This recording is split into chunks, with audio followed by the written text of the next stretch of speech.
Hi friends.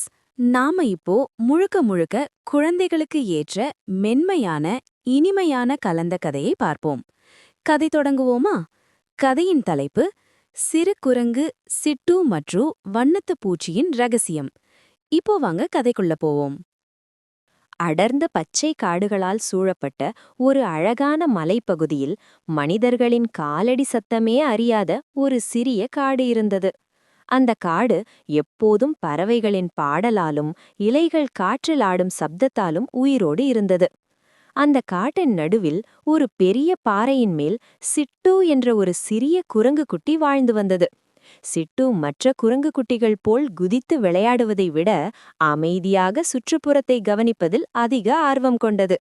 அதன் பெரிய கண்களில் எப்போதும் ஒரு வியப்பு மின்னிக்கொண்டே இருக்கும். ஒரு நாள் காலை சிட்டு தனது வழக்கமான பாறையின் மேல் உட்கார்ந்து கொண்டு அருகில் மலர்ந்திருந்த சிறிய வெள்ளை பூக்களை பார்த்து கொண்டிருந்தது. அப்போதுதான் எங்கிருந்து வந்ததோ தெரியவில்லை, ஒரு செம்மஞ்சள் நிற வண்ணத்து பூச்சி மெதுவாக பறந்து வந்து சிட்டுவின் முன் வந்து அமர்ந்தது. சிட்டு அசையவே இல்லை. அம்மா, நீ பயப்பட மாட்டாயா என்று மனதுக்குள் கேட்டுக்கொண்டது. வண்ணத்து பூச்சி மெதுவாக தனது சிறகுகளை அசைத்தது, அச்சமில்லை என்ற பதில் போல. அந்த நாளிலிருந்து அந்த வண்ணத்து பூச்சி தினமும் சிட்டுவை தேடி வந்தது. சிட்டு அதற்கு மின்னல் என்று பெயர் வைத்தது. மின்னல் வந்தால் சிட்டு தனியாக இல்லை என்று உணர்ந்தது. காட்டின் கவலை. ஒரு மாலை சிட்டு மின்னலுடன் விளையாடிக் கொண்டிருந்தபோது காடு அமைதியற்றதாக இருந்தது.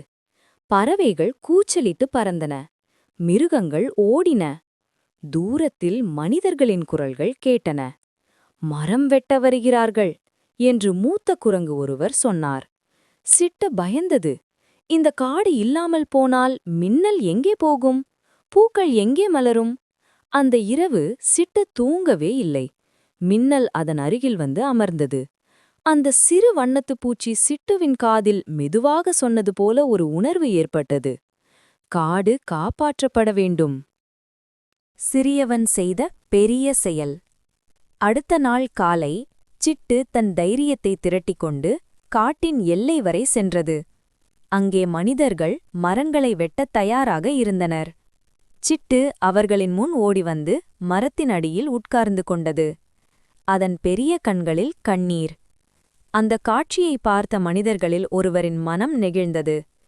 பாருங்க, இவங்க வீடு இதுதான் என்று அவர் சொன்னார். அதே நேரத்தில் மின்னல் பறந்து வந்து மலர்களின் மேல், மரங்களின் மேல், வானத்தில் சுழன்று காட்டின் அழகை நினைவூட்டியது. அன்று மரம் வெட்டப்படவில்லை. அந்த காடு காப்பாற்றப்பட்டது. சிட்டு மீண்டும் தனது பாறையின் மேல் உட்கார்ந்திருந்தது. மின்னல் அதன் விரலில் அமர்ந்திருந்தது. காடு மீண்டும் பாடியது. பூக்கள் மீண்டும் சிரித்தன. சிட்டு அந்த நாள் புரிந்து கொண்டது. சிறிய இதயம் இருந்தாலும் உண்மையான அன்பு இருந்தால் பெரிய மாற்றத்தை கொண்டு வரலாம். மின்னல் மெதுவாக பறந்து சென்றது. ஆனால் சிட்டுவின் வாழ்க்கையில் விட்டு சென்ற ஒளி என்றும் மங்கவில்லை. கதை சொல்லும் நீதி. சிறியவராக இருந்தாலும் அன்பும் தைரியமும் இருந்தால் பெரிய மாற்றத்தை உருவாக்க முடியும். இயற்கையை பாதுகாப்பது ஒவ்வொருவரின் பொறுப்பு. மௌனமான உயிர்களுக்கும் பேசாத உணர்வுகள் உள்ளன. அவற்றை புரிந்துகொள்வதே உண்மையான மனிதத்தன்மை. என்ன குட்டீஸ், இந்த கதைய கேட்டீங்களா?